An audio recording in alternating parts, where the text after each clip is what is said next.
அனைவருக்கும் மாலை வணக்கம்.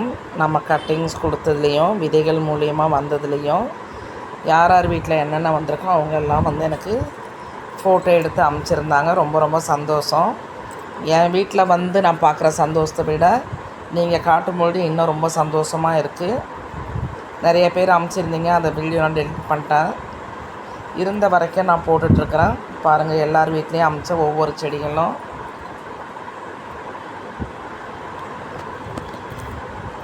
ரொம்ப சந்தோஷமாக எல்லார் வீட்லேயும் வளர்ந்ததில் எனக்கு ரொம்ப ரொம்ப சந்தோஷம். பன்னீர் ரோஸ் மட்டும் யாருமே சொல்லலை, ரிசல்ட் கொடுக்கல போல். நிறைய பேர் கொடுத்துருந்தா, ஆனால் யாருமே இன்னும் ரிசல்ட் சொல்லலை. இருவாச்சி மொட்டுக்கள்ங்க, டெய்லி பூக்களோட ஒரு வேளை நம்ம வச்ச சீசன் சரியில்லையா, என்னோட பறிச்சு கட்டி வைக்கலாம்னு ஆசையாக மலைக்கு வளர்க்குறாங்க. நமக்கு கிடைக்கல ரிசல்ட். மொட்டுக்கள் பாருங்கள். அவங்க வீட்டில் பூத்த பூக்களையும் ஃபோட்டோ எடுத்து அமைச்சிருந்தாங்க.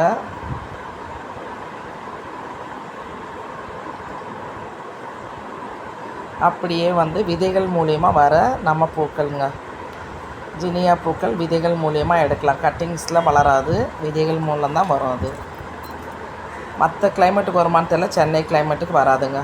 விதைகள் மூலம் மட்டும்தான் வரும். ஆனால் ஒரு செடி நம்ம பூ நல்லா வளர்ந்தாச்சுன்னா அது போதுங்க. நிறைய பூக்கள் கொடுப்பாங்க, ரொம்ப நாள் வரைக்கும் இருப்பாங்க. அதே மாதிரி அடினியம், ப்ளூமெரியா இவங்க எல்லாமே விதைகள் மூலிமா வர செடி தாங்க. கட்டிங்ஸ் மூலியமாகவும் வருவாங்க இவங்கெல்லாம்.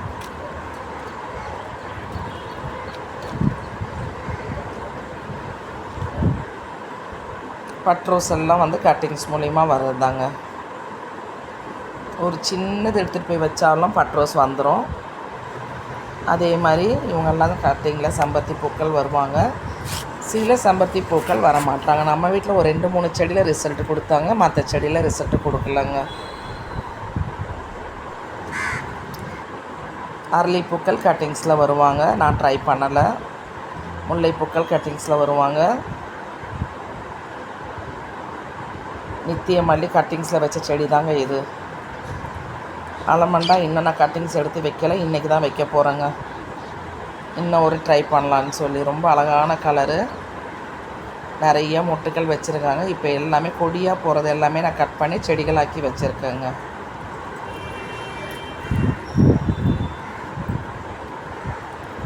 அதே மாதிரி இது ஒரு முல்லை மல்லிங்க, இவங்களும் கட்டிங்ஸில் வளருவாங்க. மினியேச்சர் செம்பருத்தி, ரெட் கலர் அடுக்கு செம்பருத்தி, சம்பங்கி பூக்கள் கட்டிங்ஸில் வருவாங்க. இதில் இருக்க எல்லா செடிகளுமே பதியம் போட்டால் வருவாங்க, ஆனால் நம்ம பதியம் போடலை. எல்லாமே அப்படி அப்படியே வச்சுருக்கேன் நான். உங்கள் வீட்டில் இருந்தால் பதியம் போட்டு வளர்க்க ட்ரை பண்ணுங்கள், எக்ஸ்ட்ரா செடி வேணும்னா. கிட்டத்தட்ட இந்த கொடி ரோஸில் நான் ஒரு 30-40 பூ பறிச்சிட்டேங்க இந்த ஒரு வாரத்தில். நான் எப்போ பார்த்தாலும் 3 இல்லை 5 அந்த மாதிரி தான் பூக்கிறாங்க. நான் பறிச்சிட்டே இருந்தாலும் மொட்டுக்களும் பூக்களும் வந்துகிட்டே தான் இருக்குது. இந்த மாதிரி செடிகள்லாம் வாங்கி வைக்கும்பொழுது நம்ம தோட்டத்தில் எப்போவுமே பூக்கள் இருக்கா மாதிரியே இருக்குது. நல்ல ஒரு அழகான ஒரு ரோஸுங்க, நிறைய அடுக்கோட ஒரு மீடியம் சைஸ் ஒரு பூ. இது பெருசும் இல்லை சின்னதும் இல்லை, ஆனால் மீடியம் சைஸில் நிறைய லேயர்ஸ் வருவாங்க.